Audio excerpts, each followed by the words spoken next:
Hi everyone, my name is Abhiraj Garakapati. Welcome to my YouTube channel Amazing Abhi.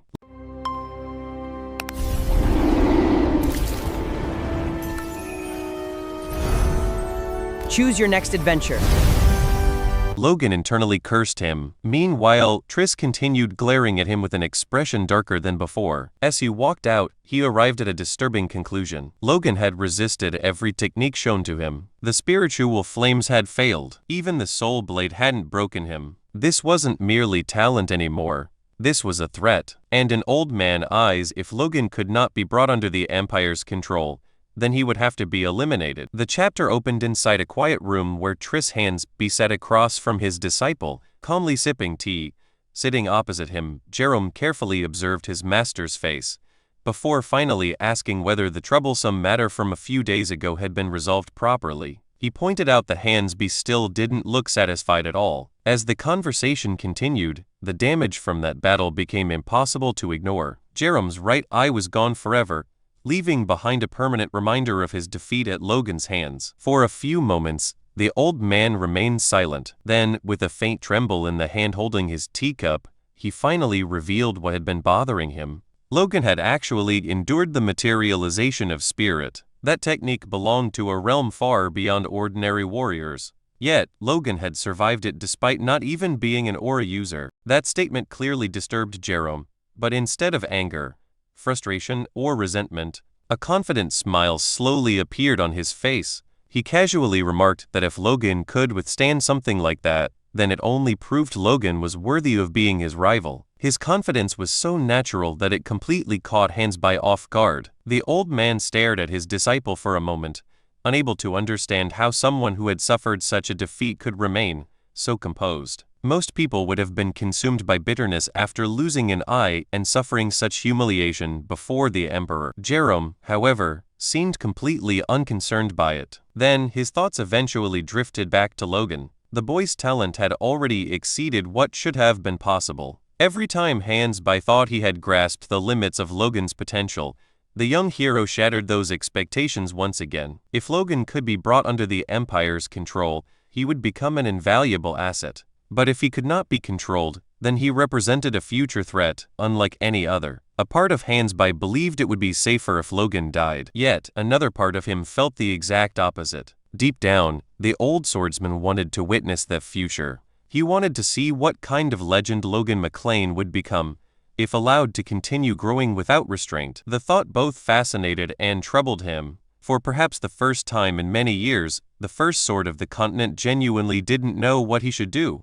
The scene then shifted to the Emperor's grand audience chamber. At the center of it all sat the Emperor himself, while Logan knelt before the throne and offered his formal greetings. The Emperor casually twirled a sharp dagger between his fingers, as if he were bored. He pointed out that nearly 3 weeks had passed since the banquet, and asked whether Logan had received his gift. Internally, Logan almost scoffed, calling that ordeal a gift felt ridiculous after everything he had gone through. Still, he maintained a calm expression and acknowledged that it had indeed been a great help. The Emperor seemed pleased by the answer and casually mentioned that Triss had reported back to him. According to the old swordsman, Logan had been surprisingly impressive. The Emperor asked whether that experience had finally changed his mind. Silence filled the chamber. Logan remained motionless for several seconds before finally lowering his head and offering his deepest apologies. However, he immediately clarified that he had not come here to accept the offer. The real reason for his visit was to formally announce his intention to return home. The moment those words left his mouth,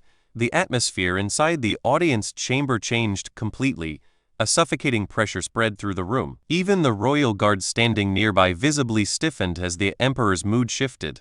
The Emperor slowly unsheathed his dagger, a chilling smile appearing on his face. He calmly asked Logan whether he understood a simple truth. Throughout his entire life, the Emperor had never once abandoned something he truly desired. Logan slowly rose to his feet and replied that if that were truly the case, then there was only one way the Empire could ever claim him. It would have to be through his death. The Emperor burst into laughter and asked whether Logan was genuinely willing to throw his life away over this. Pointing the dagger directly at him, the Emperor questioned whether Groundy as king truly deserved such loyalty. In his eyes, the man didn't appear worthy of it. Logan silently admitted that the Emperor wasn't entirely wrong. The truth was that this wasn't about loyalty to a king at all. What he wanted was something much simpler. The Emperor paused when Logan spoke a single word: freedom. The Emperor repeated it, clearly caught off guard. Logan calmly explained that even his own king couldn't force him to do things against his will. Groundy as ruler respected his choices. The Empire, however, was different. If he remained here, his future would no longer belong to him. However, that is not the case for the Emperor. For several seconds, the Emperor simply stared at him. Then, to everyone's surprise, he threw his head back and laughed even harder than before. The idea seemed genuinely amusing to him. Logan was apparently willing to ignore his own king whenever he pleased, yet still wanted to return home. When the Emperor asked if that was really the truth, Logan answered without hesitation that it was. The Emperor shook his head in disbelief. He wondered aloud whether Logan had completely lost his mind. Yet, instead of anger, there was amusement in his voice. Logan watched silently as the Emperor continued laughing, seemingly entertained by every answer he had received. Eventually, the Emperor declared that he would grant Logan's request. He would allow him to leave the Empire and return home. For the first time during the conversation, Logan was genuinely surprised. He hadn't expected things to resolve so easily. For a brief moment, he wondered if that was truly all there was to it. Then, the Emperor drove the dagger deep into the table beside him. With his face twisted, the Emperor says that while he was willing to grant his departure, there would be one condition attached. The next day, Logan and his group finally began their journey back toward Grandia. The atmosphere among the soldiers was far lighter than it had been during their arrival. Yet, there was one thing none of them could stop talking about. Behind their convoy rolled several heavily loaded carriages overflowing with gifts from the Empire. The soldiers repeatedly glanced back at the mountain of treasures with disbelief. Some wondered what on earth the Emperor was thinking, while others questioned how their young lord had managed to earn such treatment. The sheer amount of wealth being transported was absurd. Even Logan had to admit the gesture felt far too excessive. He couldn't help but think that the Emperor had gone completely overboard. His thoughts drifted back to his final meeting with the Emperor before departure. When Logan questioned the lavish presents, the Emperor had simply waved the matter away and told him to accept them. According to him, allowing a guest to leave empty-handed would damage the Empire's reputation. He couldn't have others accusing him of being ungenerous. At that moment, one of his attendants stepped forward carrying a briefcase and placed it directly into Logan's hands. When Logan opened it, he found a magnificent pauldron resting inside. The Emperor explained that it was a legendary artifact, one suitable for someone who would soon awaken as a superhuman. With a knowing smirk, he advised Logan to think carefully about what it meant for the Emperor himself to personally arm him. That night, Logan sat beneath the tree and carefully examined the divine pauldron again. The more he thought about it, the more uncomfortable the situation became. Everyone who saw this artifact would assume he enjoyed an exceptionally close relationship with the Emperor. Even worse, his own king already seemed to hold certain reservations toward him. Returning home with an imperial gift of this caliber was bound to create complications. Letting out a long sigh, Logan admitted to himself that he was walking straight into a political headache. However, as he continued studying the artifact, another detail caught his attention. The sensation it gave off felt strangely familiar. It reminded him of the wind god's boots and the Herculean gauntlets already in his possession. Curious, Logan equipped the pauldron. The moment he did, golden light erupted from its surface. His eyes widened immediately. Golden energy flowed through the pauldron as if responding directly to his force. Logan quickly realized that the artifact possessed a hidden ability. It absorbs force and displays a hidden ability which turned out to be Shield. The discovery thrilled him. Even setting aside the Beffros and crowned artifacts, he never expected another legendary item to hide a secret function like this. More importantly, the Emperor had shown absolutely no sign of knowing about it. That raised an even bigger question. Why were these hidden powers only revealing themselves to him? Logan desperately wanted answers, but he knew that mystery would have to wait. Before we move ahead, please take a second to like on this video. A like tells me that you enjoyed this topic. Your support helps Amazing Apai grow naturally. He then approached Luther. Luther looked confused and asked what was on his mind. Logan smiled faintly and explained that since they had finally left the imperial capital behind, there was something he wanted to show him. The moment Luther heard those words, shock spread across his face as realization dawned on him. He immediately asked whether this meant exactly what he thought it did. Logan answered with nothing more than a confident nod. The next instant, brilliant golden light core came out from Logan's body. His force core began radiating more intensely than ever before, illuminating the entire campsite with a dazzling glow. The scene shifted back to the imperial capital. The emperor was taking a peaceful stroll through the royal gardens beneath the moonlight. The atmosphere around him was calm until a dark, shadowy aura silently appeared nearby. The mysterious figure questioned whether there had truly been a reason for His Majesty to go so far for a single boy.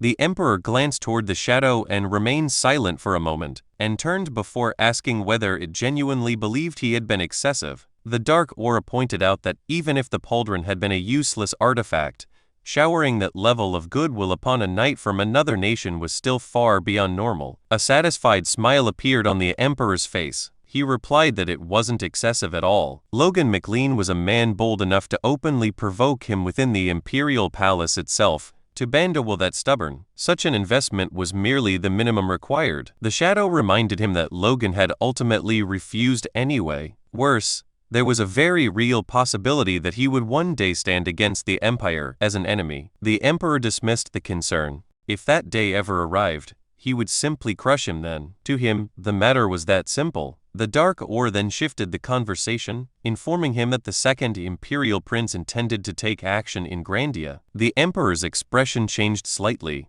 He asked whether Barrows was truly planning such a thing. The shadow confirmed it and warned that, given the prince's personality and ambitions, there was a dangerously high chance he would eventually become their enemy. After a brief pause, the emperor waved away the warning just as casually as before. For now, there was no need to interfere. Continuing his stroll through the garden, the emperor declared that they would simply wait and watch. Young talents naturally grew stronger when forced to clash against one another. Whether it was Logan, Jerome, or even Prince Barrows, conflict would only sharpen them further. Looking up at the night sky, a smile slowly spread across his face. Deep down, he found the entire situation entertaining. Watching gifted individuals collide, struggle, and evolve was one of the few things that genuinely interested him. Whatever happened next in Grandia, the Emperor already knew he was going to enjoy the show. 2 months earlier, shortly after leaving the McLean territory, Luther had asked Logan if he knew what a superhuman trait was. Logan replied that he did, understanding it as the special power a warrior gained upon awakening as a superhuman. Luther nodded, saying that while the explanation wasn't entirely wrong, there was more to it than that. He explained that he was bringing this up because he believed Logan might actually be capable of influencing his own awakening. If possible, Luther advised him to consciously seek a superhuman trait during the process. The suggestion immediately surprised Logan. He asked whether something like that could truly be chosen. Luther admitted that it could, although superhuman traits themselves were exceptionally rare. Most warriors who awakened simply experienced a dramatic increase in their physical abilities. Their force became stronger, their bodies tougher, and their senses sharper. Nothing more. Logan privately thought that such growth already sounded incredible. After all, becoming stronger in every aspect without drawbacks was hardly a bad outcome. Luther agreed, acknowledging that basic physical improvements were undeniably valuable. However, he pointed out that physical strength, enhanced senses, and refined force could all be acquired through years of training. A superhuman trait, on the other hand, was different. It was a unique ability that could only be obtained during the exact moment of awakening. Once that opportunity passed, it was gone forever. Logan understood immediately just how significant that was, but he also pointed out the obvious problem. No one could possibly know beforehand what kind of trait they would receive. Luther admitted that was true, yet he explained that the process wasn't entirely random either. To prove his point, Luther shared his own story. Since childhood, he had always desired overwhelming power. More than anything else, he had longed for the strength possessed by the giants from the Age of Myths. He wanted enough power to shake the world itself. That single desire had shaped every aspect of his training and determined the path he walked as a warrior. Then, when his long-awaited awakening finally arrived, his body transformed exactly as he had wished. He gained the strength of giants, and his body even grew another 50 centimeters taller during the process. Hearing this, Logan couldn't help but stare at Luther's enormous frame and realize something absurd. If Luther had grown another 50 centimeters during his awakening, then he must have already been at least 250 centimeters tall before awakening in the first place. Luther eventually concluded by explaining that a person's deepest desires, ambitions, and the life they had lived until that point ultimately shaped their superhuman trait. Looking directly at Logan, he asked what form Logan's own desires would eventually take. Back in the present, Logan stood alone in the middle of an open plain, as faint golden light gathered around him. As his awakening began, his thoughts naturally returned to Luther's words. He considered the unique nature of Lux, his treasured sword. The natural magic embedded within the blade was time acceleration. Because of that, Logan initially wondered if his own trait would manifest as something related to speed. However, he immediately rejected the idea. Speed alone would never be enough to overcome the enemies awaiting him in the future. The opponents he was destined to face were monsters beyond imagination. To defeat them, he needed something greater. He needed the power to surpass every limit placed before him. He needed the strength to shatter all boundaries and continue growing endlessly. That desire itself became the foundation upon which he based his awakening. Suddenly, a brilliant golden aura erupted around Logan, shining so intensely that several nearby soldiers instinctively shielded their eyes. The blinding light illuminated the entire campsite. Watching the scene unfold, Victor nervously asked Luther whether it was really safe to simply stand there and watch. Luther immediately silenced everyone, firmly declaring that Logan was currently undergoing the process of awakening and that nobody should interfere. Deep within his own consciousness, Logan focused entirely on the power flowing inside him. He directed the energy of his four existing force cores throughout every part of his body. He willed that familiar power to evolve to surpass its previous limits and give birth to something entirely new. Inside his mind, Logan reached toward his own energy. A small fragment separated itself from the others and gradually began taking shape before him. Moments later, he realized what had happened. He had successfully created a fifth force core. Excitement surged through him, but he immediately understood that this was only the beginning. The newly born core wasn't simply another source of power. The energy overflowing from it was fundamentally changing him, altering his body and soul at their very foundation. Outside, the golden aura surrounding Logan intensified even further, becoming so brilliant that the soldiers could barely look directly at him. Everyone could do nothing but watch in awe as the transformation continued. Seconds passed, then an entire minute. Yet Logan's awakening still showed no signs of ending. One of the soldiers eventually became too nervous to remain silent and asked Luther whether awakenings normally took this long. Luther calmly replied that, under ordinary circumstances, the process usually ended almost instantly.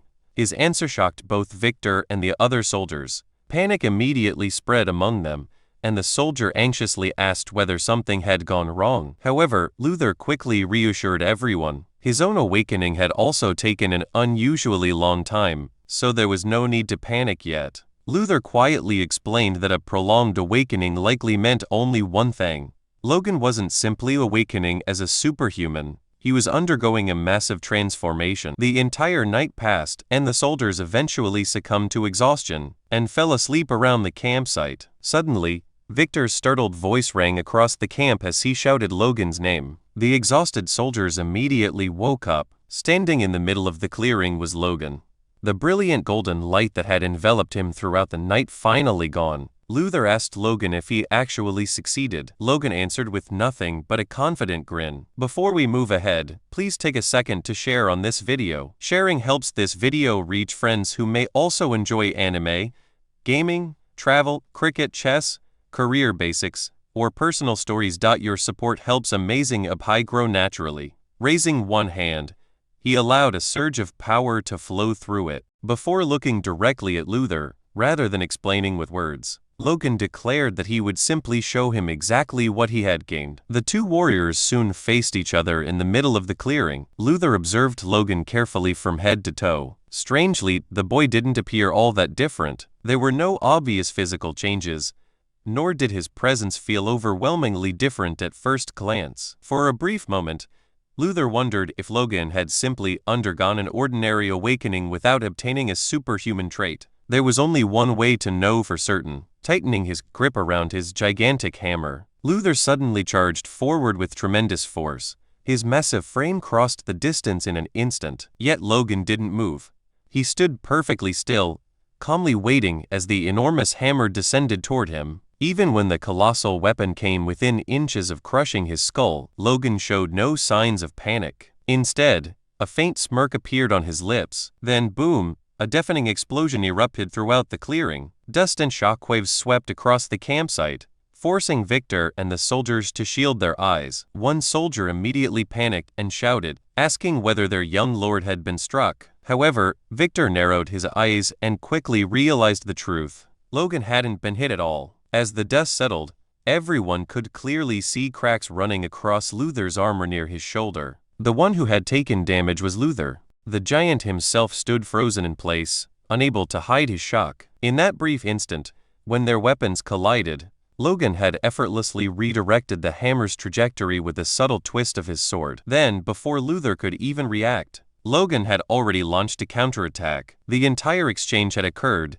so quickly that even Luther had barely registered it. Looking at the cracked armor, he grimly admitted to himself that if this had been a real battle, that strike would have severed his head. Still in shock, Luther asked whether Logan had awakened a speed-type trait. However, Logan simply shook his head. That answer only confused Luther even further. Seeing his expression, Logan explained that he hadn't even used his superhuman trait yet. Those words made Luther's eyes widen in realization. Everything Logan had displayed until now was merely the raw physical enhancement gained through awakening. If that was true, then the boy's growth was far beyond normal. Logan slowly lowered himself into a stance and warned Luther to prepare himself properly this time. In the next moment, a brilliant yellow aura exploded from Logan's body. Luther stared speechless for several seconds before finally roaring with excitement. Crimson aura erupted from his own body, covering the giant warrior in a sea of violent red energy. As he challenged Logan to show him the true extent of his newfound power, activating his true ability through his eyes, Logan immediately noticed the change. The world itself appeared different. Every movement, every fluctuation of energy, and every weakness in Luther's body became perfectly clear to him. He could distinctly see vulnerable points throughout Luther's stance. His senses had more than doubled, while his physical abilities had increased to an absurd degree. But this wasn't merely enhanced perception. It felt as though his very soul had ascended to a higher plane. For a brief moment, he could touch a realm far beyond ordinary humans. Logan thanked Luther for guiding him this far, then kicked off the ground, charging towards Luther. The moment Logan moved, his yellow aura transformed into a streak of light. Luther's crimson energy, which normally overwhelmed even powerful knights, was instantly split apart as though it didn't exist. Luther's eyes widened in complete disbelief. A warrior who had awakened mere hours ago had just sliced through the aura of one of the continent's strongest superhumans. Before he could even process what had happened, Logan's sword had already reached his chest. Gritting his teeth, Luther could only laugh bitterly as he acknowledged the truth. Logan had awakened an absolutely monstrous trait. An instant later, another boom, an earth-shaking explosion engulfed the entire battlefield. The sheer force of their collision blasted away everything nearby, carving out a gigantic crater beneath their feet. Luther could be seen lying flat on the ground at the center of the crater, completely defeated. However, even Logan had not escaped unscathed. He had dropped to one knee, breathing heavily as exhaustion washed over his body. Gripping the Lux tightly to keep himself from collapsing, Logan struggled to catch his breath. Despite his fatigue, a faint smile appeared on his face. His intuition had been correct all along. For 5 brief minutes, he had truly experienced what it felt like to stand on a higher level of existence. That was the power of his newly awakened trait. Normally, the stronger a warrior became, the slower their growth naturally progressed. Every time one wall was overcome, an even taller wall would appear beyond it.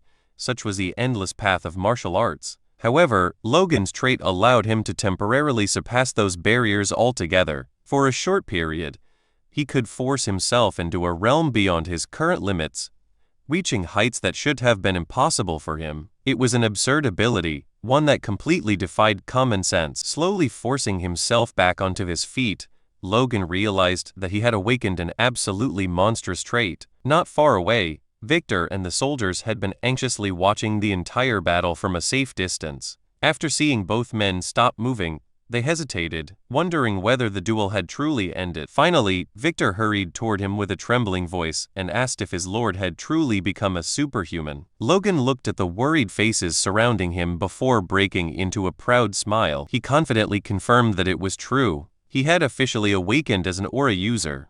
The moment those words left his mouth, the entire group erupted into cheers. The soldiers rushed toward him in celebration, shouting excitedly that their young lord had become the first superhuman in the history of the McLean territory. Logan could only laugh awkwardly at the overwhelming praise, thanking them for their loyalty. He quickly warned everyone that his awakening must remain an absolute secret until they safely returned home. Victor enthusiastically promised that not a single word would leak out. Watching his men immediately accept his request without question, Logan inwardly sighed, wondering if he had accidentally trained them into never questioning anything. He did. A short distance away, Luther slowly pushed himself back onto his feet as well, slamming his enormous hammer into the ground. Luther declared that thanks to Logan, he had just witnessed something truly extraordinary. Then, out of the blue, he suddenly asked for permission to follow him from now on. The unexpected request completely caught Logan off guard. Thinking it was some sort of joke, he asked Luther what he meant. However, Luther immediately clarified that he was entirely serious. He revealed that he had already discussed this matter with Logan's master beforehand. He had promised that if he truly saw potential worthy of protecting the kingdom's future, he would personally lend his strength. Still skeptical, Logan questioned how someone so concerned about the kingdom's future could have started a civil war in the first place. Luther's face instantly turned red with embarrassment. He loudly argued that anyone would have done the same if an overwhelmingly powerful old man had constantly pressured them into submission. However, after grumbling for a moment, he eventually admitted defeat. Logan would probably have handled the situation differently. Luther pointed out that Logan had already proven that much during his stay in the Empire. Even while facing the Emperor himself, surrounded by elite superhumans and tempted with unimaginable rewards, Logan had never once abandoned his convictions. Luther had even heard rumors about Logan's strained relationship with the new king. Yet, despite everything, he still chose to return home. Those choices alone proved what kind of person Logan truly was. Before we move ahead, please take a second to like on this video. A like tells me that you enjoyed this topic. Your support helps Amazing Apply grow naturally. Hearing such sincere praise left Logan feeling somewhat awkward. In truth, a large part of his actions had been motivated by personal grudges and a desire for revenge against the Empire. Somehow, those selfish motives had been interpreted as noble sacrifices and heroic convictions. Even so, Logan could not deny reality. Having someone like Luther by his side would be an unbelievable asset for the future.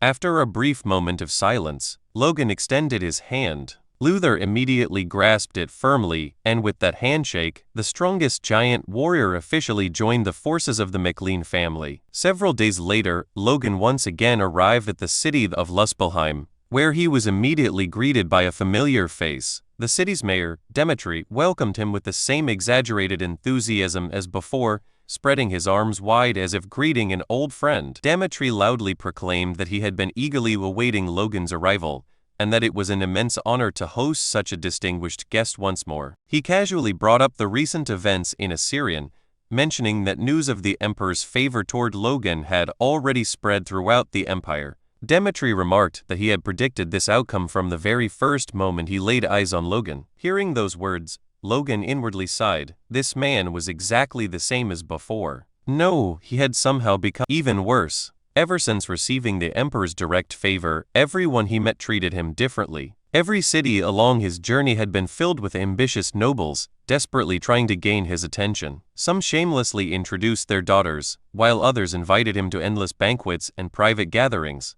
Because of these relentless attempts to curry favor, Logan had been forced to spend 3 or 4 days in nearly every city he passed through. What should have been a simple return journey had stretched into an exhausting month and a half. As Demetri escorted him deeper into the estate, the mayor casually mentioned that someone important had been waiting to meet him. Logan immediately became suspicious and asked who it was. Demetri replied with an innocent smile that His Highness, the second prince, happened to be passing through the eastern territories and had expressed a desire to meet him personally. The moment Logan heard those words, his expression stiffened. Among all the people in the Empire, The one he had wanted to meet the most and simultaneously wished to avoid the most was the infamous second prince, maintaining a calm exterior. Logan simply asked when this meeting would take place, standing directly in front of a large set of ornate doors. Dmitri cheerfully informed him that the prince was already waiting inside. He added that since both of them were extremely busy individuals,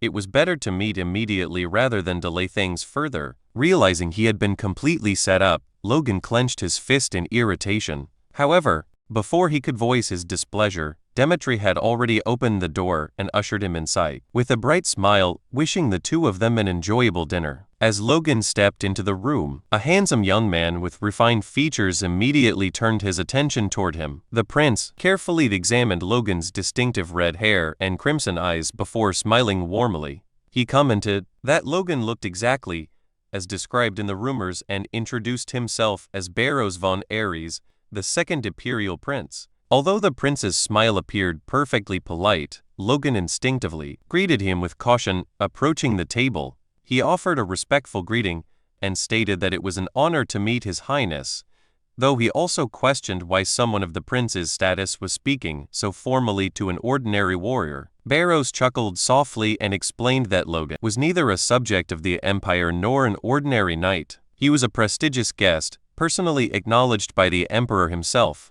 Therefore, treating him carelessly would be inappropriate. The prince then casually turned toward the three guards standing behind him and asked if they agreed. The three men instantly responded in unison. A dark red aura radiated faintly from their bodies, causing the atmosphere in the room to become noticeably heavier. Logan silently assessed them and quickly concluded that all three were top-class knights. Whether the Empire simply possessed an endless supply of monsters or whether the second prince himself was exceptionally important, Logan could not tell. Either way, commanding three warriors of this caliber was far from ordinary. Taking his seat across from the prince, Logan wasted no time and directly asked why His Highness had sought him out. Rather than taking offense, Barrows merely laughed in amusement. He remarked that the entire empire had become interested in the young hero of Grandia, though his own curiosity was somewhat different from everyone else's. According to the prince, he had simply wished to meet the legendary hero who had brought an end to the Grandian civil war. Hearing those words caused Logan's blood to run cold. Outwardly, he remained composed, but inwardly, countless memories from his previous life surfaced. Barrows von Aries was not merely another imperial prince. In the future, he would emerge victorious from the brutal struggle for succession and ascend the throne as the next emperor. However, behind the image of a wise and benevolent ruler worshipped by the citizens of the empire, there lurked something far more horrifying. Logan knew the truth better than anyone. In his previous life, Barrows had conducted countless secret experiments using living human subjects. Most of those sacrificed had not been warriors or criminals, but ordinary civilians taken from conquered territories like Grandia. Although the true purpose of those horrific experiments had remained unknown, even until Logan's death, one fact was undeniable. More than 10,000 innocent people had perished because of them. If the current emperor was a ruthless conqueror who expanded the empire through war, then Barrows was something even worse. He was a monster, disguised as a benevolent ruler, a man who would transform conquered lands into a living nightmare. Looking at the smiling prince seated before him, Logan could only think of one thing. The man sitting across from him was not a future emperor. He was a demon wearing the face of a saint. Barrows then calmly invited him to eat, remarking that the cuisine prepared at Dmitri's estate was exceptional and not something one could easily experience elsewhere. Logan silently accepted the invitation and turned his attention to the table. The dishes laid before them were indeed extravagant, filled with delicacies that would be difficult to find, even in the imperial capital. For a while, the two simply ate in silence. However, Barrows soon resumed the conversation, mentioning that he had heard countless stories regarding Logan's military accomplishments. In particular, he expressed great interest in how Logan had managed to overturn an overwhelmingly disadvantageous situation during the Grandia Civil War and secure what many considered a miraculous victory. Logan modestly replied that His Highness was giving him far too much credit, yet Barrows only smiled faintly and remarked that Logan did not strike him as the type of person who would openly clash with his own king. Those unexpected words instantly put Logan on guard. He calmly asked what the prince meant by such a statement. Barrows casually explained that rumors regarding friction between Logan and his king had already spread throughout the kingdom and beyond. He merely wondered whether those rumors held any truth. Hearing this, Logan inwardly frowned. The fact that an imperial prince was keeping such a close watch on internal affairs within Grandia was unsettling. Nevertheless, he maintained a composed expression and firmly stated that there was absolutely no reason for him to come into conflict with his own king. Seeing Logan's reaction, Barrows gracefully stepped back, lightly laughing as he commented that rumors were, after all, only rumors. He apologized for his discourtesy and asked Logan to forgive his careless remark. To make up for the misunderstanding, Barrows suddenly announced that he had prepared a special gift for Logan. Caught off guard, Logan immediately attempted to refuse, insisting that there was no need and that he had taken no offense. However, the prince simply shook his head and insisted that Logan accept it. At his signal, one of the 3 elite knights stepped forward while carrying a small chest. The guard carefully opened it, revealing a beautiful crystal resting inside. Barrows explained that it was an extremely rare communication crystal. By using it, Logan would be able to establish direct contact with him exactly once. The prince calmly added that if Logan ever found himself in need of assistance, he should not hesitate to use it. Logan accepted the crystal and carefully examined it. Although his expression remained polite, inwardly he was greatly shocked. This was no ordinary gift. The second prince was extending him a personal lifeline, something that carried enormous political implications. Realizing the significance of the gesture, Logan thanked the prince and stated that he would gratefully accept such generosity. However, deep inside, he immediately made up his mind. No matter what schemes Barrows was planning, he would do everything in his power to ensure that he would never have to rely on this crystal. Accepting a favor from the future tyrant of the empire was the last thing he wanted. After dinner ended and the sun had completely set, that evening, Victor rushed to Logan and urgently reported that a massive terror incident had just erupted within the kingdom. The horrifying news struck Logan like a bolt of lightning. After receiving the urgent report, Logan quickly activated the sphere and demanded a full explanation from Dwayne. The report that came through left even Logan speechless. According to the latest information, an unbelievable rumor had suddenly spread across the kingdom, claiming that the first prince had an illegitimate child. Logan was completely caught off guard by the revelation. Even after hearing the report himself, he struggled to believe such an absurd story. The scene shifted to Grandia, where the kingdom had already descended into chaos. Numerous buildings were engulfed in flames as terrified civilians fled through the streets. Armed supporters marched through the city while loudly proclaiming that the rightful king was His Highness Clavis and demanding that the king step down from the throne. Leading the entire uprising was none other than the first prince, Clavis himself, who stood at the forefront as the kingdom spiraled towards civil unrest. Back where Logan was staying, he fell into deep. If you enjoyed this video, please hit the like button and subscribe to Amazing Up High. Subscribing makes sure you do not miss the next video, and it gives me motivation to keep improving the quality of every upload. Thank you for being here, and I will see you in the next one.